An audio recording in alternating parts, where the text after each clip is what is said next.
If you want to edit a slow motion video on Realme GT 7T, what you can do is, first of all, we can open the Photos app. In my case, I'm going to choose this purple one made by Realme. Now over here, we need to open the slow motion video. So in my case, I have this video over here. And now if we go and edit our video, this is how we can pretty much customize our slow motion video. We can play it, of course, we have different effects and so on and so forth.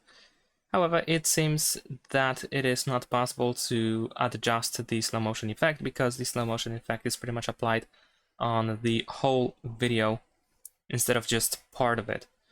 Just to confirm, of course, we can also go to the other Photos app, which is made by Google. And in this case, if we open the slow motion video, in this case, we actually can edit the slow motion effect. So as you can see here, we have this additional timeline with dots, and the triangles indicate the beginning and the stop of the slow motion effect. So we can adjust it, we can move it all the way, for example, to one side or the other, or extend it so that we can have it throughout the whole video. So this is how we can edit the slow motion video. Thanks for watching, leave a like and subscribe.